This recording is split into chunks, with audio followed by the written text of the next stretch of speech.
Pessoal, tudo bem? A graça e a paz do Senhor. Eu sou o pastor Giovanni e eu tenho uma palavra de Deus para o seu coração. Estamos aqui com a Bíblia Sagrada, a lâmpada para os nossos pés, a luz para o nosso caminho, a regra de fé e conduta do cristão, a bússola do crente. Estamos aqui cada manhã ensinando lições preciosas para o seu coração. E estamos num estudo sistemático dos Salmos, né? Começamos lá no Salmo 1, já estamos no Salmo 102 e com a graça de Deus hoje vamos aprender mais um salmo lindíssimo para abençoar o seu coração, que é o Salmo de número 102.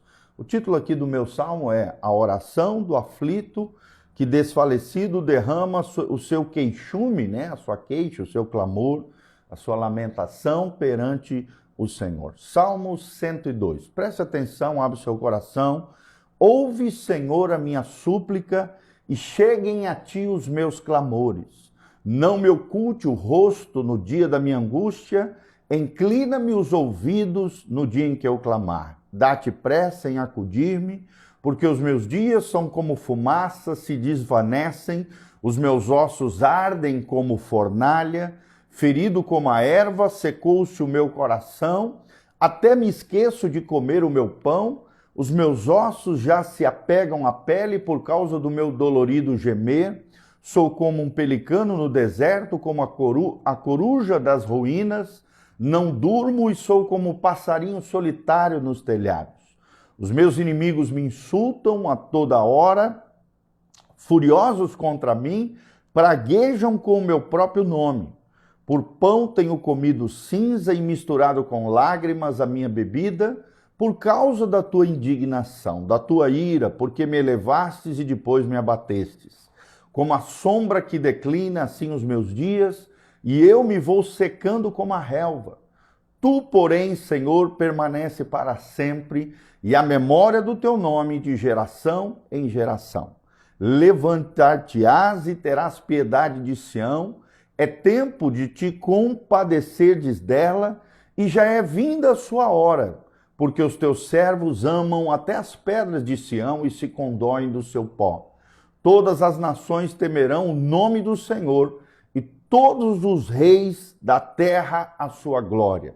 Porque o Senhor edificou a Sião, apareceu na sua glória, atendeu à oração do desamparado e não lhe desdenhou as preces. Ficará isso registrado para a geração futura e um povo que há de ser criado louvará o Senhor. Que o Senhor, do alto do seu santuário, desde os céus, baixou vistas à terra para ouvir o gemido dos cativos e libertar os condenados à morte, a fim de que seja anunciado em Sião o nome do Senhor e o seu louvor em Jerusalém, quando se reunirem os povos e os reinos para servirem ao Senhor. Ele me abateu a força no caminho e me abreviou os dias.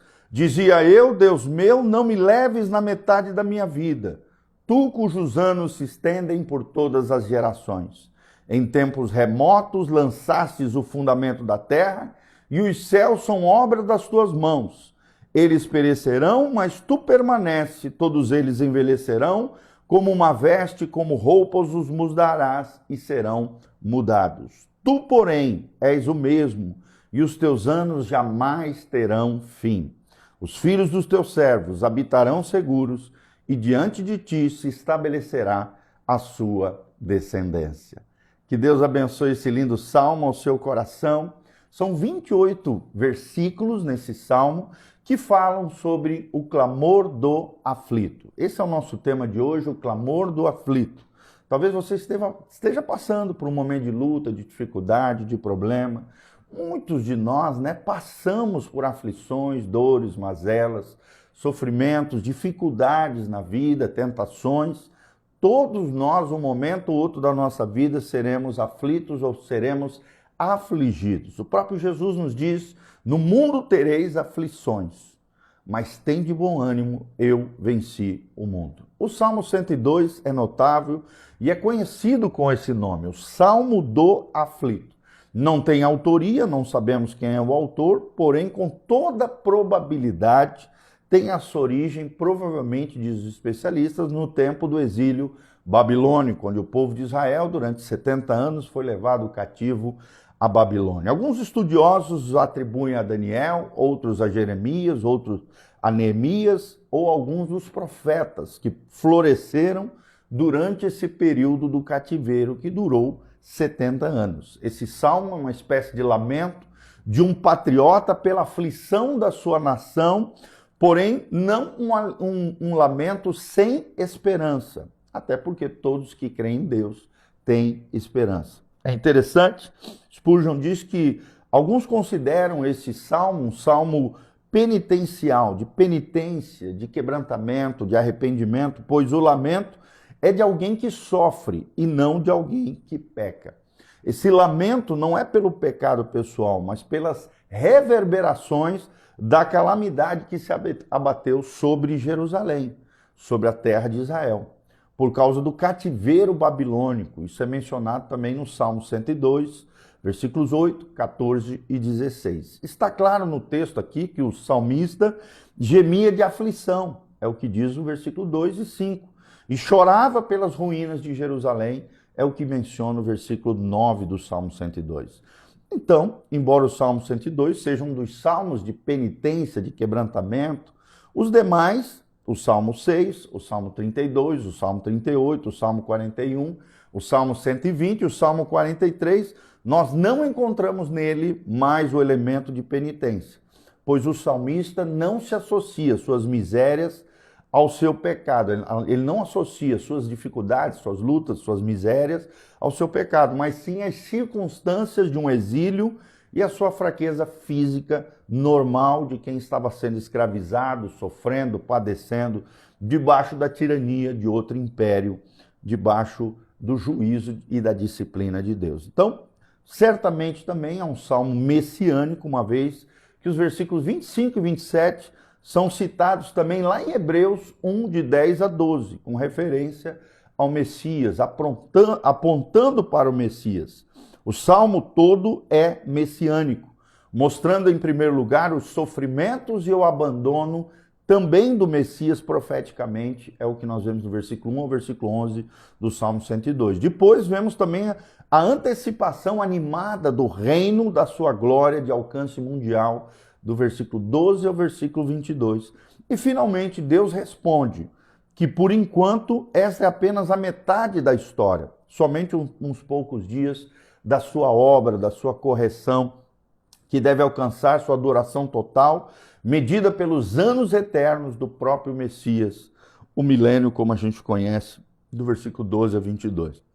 Este curso completo incluirá o próprio universo que envelhecerá e será ultrapassado. E o Filho, no entanto, bem como as gerações dos seus servos, ficarão para sempre, desfrutarão da vida eterna com Cristo Jesus, o nosso Senhor. Então, em primeiro lugar, vemos a súplica do aflito, do versículo 1 ao versículo 2. Vemos claramente, né? O salmista aqui ora por audiência, por acesso, por exposição.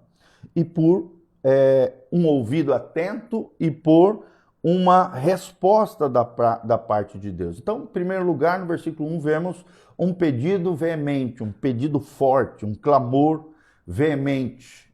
Em segundo lugar, no segundo versículo, vemos um pedido urgente. Depois, o segundo ponto, nós vemos no versículo 3 ao 11, o diagnóstico da sua aflição. Em primeiro lugar, vemos a vida desvanecendo, no versículo 3, parte A. Depois vemos a saúde abalada, da parte B do versículo 3 até o versículo 5. Depois vemos a solidão doida, no versículo 6 e 7. Vemos uma perseguição constante, no versículo 8. Vemos uma tristeza amarga, no versículo 9. Vemos a ira disciplinada de Deus, no versículo 10 e 11. E, no terceiro ponto, que vai do versículo 12 ao 22, vemos a esperança do aflito, a aliança de Deus, uma aliança que não muda. É interessante que essa aliança, ela é de eternidade a eternidade. No versículo 12 nós vemos isso. No versículo 13 e 14 vemos a compaixão do Senhor pelos seus eleitos, pelo seu povo, por aqueles que têm uma aliança com ele. No versículo 15 a 17, vemos a restauração do Senhor, um Deus que restaura, um Deus que, assim como restaurou o seu povo Israel, restaura o seu povo hoje, a sua igreja, através das suas ações miraculosas e do poder do seu Espírito Santo. Vemos no versículo 18 a 22 as promessas infalíveis do Senhor, e é lindíssimo isso. E por último, o quarto ponto, vemos a confissão de um aflito, do versículo 23 ao versículo 28. Primeiro, no versículo 23, vemos o abatimento desse aflito. No versículo 24, vemos o desejo dele viver, de dar continuidade à sua vida, mesmo sofrida. Do versículo 25 a 27, vemos a transitoriedade da criação e a perpétua imutabilidade do Criador. E dentro desse aspecto, vemos que o Criador é imutável, é o mesmo de eternidade a eternidade. É claro que a criação aqui envelhece como uma roupa. Não estamos num processo de evolução, mas de deteriorização por causa do pecado, por causa da morte. Mas como crentes, nós aguardamos novos céus e nova terra. É o que diz 2 Pedro 3, de 7 a 14. Se a terra e os céus envelhecem como as vestes visíveis do Deus invisível, precisarão ser mudados como uma roupa. Mas o Criador, Deus aqui, é sempre o mesmo e seus anos jamais terão fim, porque Ele é eterno. Ele dura de geração em geração. Os líderes passam, as cidades aparecem e desaparecem, mas o Senhor permanece o mesmo, porque Deus é imutável, Deus é estável. A eternidade de Deus está posta em contraste à nossa efemeridade, à nossa transitoriedade. E vemos aqui claramente a eternidade do nosso Deus, o Criador dos céus e da terra. E vemos, por último, a segurança perpétua do seu povo, no versículo 28, quando o texto termina de forma extraordinária, dizendo: os filhos dos teus servos habitarão seguros, e diante de ti se estabelecerá a sua descendência, ou seja, Jerusalém será e foi restaurada, e será restaurada agora também, no tempo do fim. O povo da aliança e a sua descendência habitará seguro nela, a igreja jamais será destruída. E esse texto nos dá base para implorarmos pela benevolência do Senhor para a nossa semente, para as nossas gerações, para os nossos filhos e filhas e netos. Podemos esperar que a causa de Deus e a verdade reviverão as gerações futuras, porque Deus é um Deus de famílias, Deus é um Deus de semente, Deus é um Deus de posteridade, Deus é um Deus de gerações futuras. Sendo assim, devemos esperar que os nossos filhos, que nos sucederão, sejam melhores do que nós, mais cheios do Espírito Santo do que nós, e que alcancem vitórias mais expressivas do que nós. É o que nós aprendemos nesse lindo Salmo do Aflito. Como eu falei, do 23 a 28, a confissão do aflito. Nós também aprendemos aqui, no terceiro ponto, a esperança do aflito, que a aliança de Deus não muda, do versículo 12 ao 22. Vimos também aqui, no segundo ponto, o diagnóstico da sua aflição, do versículo 3 ao versículo 11. E vimos aqui a súplica do aflito, do versículo 1 ao versículo 2. Então é um lindo salmo que fala do clamor do aflito e traz ao nosso coração a esperança da redenção e da restauração completa do povo de Deus. Que você leia com muito carinho esse lindo salmo, o Salmo 102, um salmo notável, um salmo maravilhoso para abençoar o seu e o meu coração. Que Deus abençoe você, tua casa, tua família, que você tenha um dia abençoado na presença de Deus, que mesmo aflito, mesmo com dificuldade, lembre-se, o Senhor é o nosso pastor e nada nos faltará.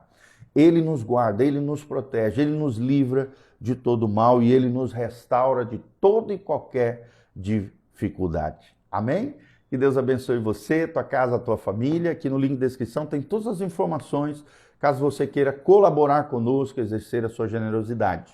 Também deixe no link de descrição o que você achou desse vídeo, o que Deus falou ao seu coração, qual é a aflição que você está passando. Estaremos orando por você, dando um print aí no seu comentário, enviando para a nossa equipe de intercessão e oração, Diga de qual cidade, estado você está nos assistindo, o que Deus falou no seu coração. Descreva aqui embaixo, dá um joinha, aperta no sininho, compartilhe esse link, esse vídeo, através das suas redes sociais, para que você seja tremendamente abençoado, guardado e também edificado, e outras pessoas, através da sua vida, sejam abençoados pelo poder de Deus. Deus é aquele que atende o clamor do aflito. Deus tem a resposta correta e certa, no tempo oportuno para a sua vida. Creia, guarde isso no seu coração e receba pela fé as promessas e bênçãos de Deus sobre a tua vida, em o nome de Jesus. Amém e amém.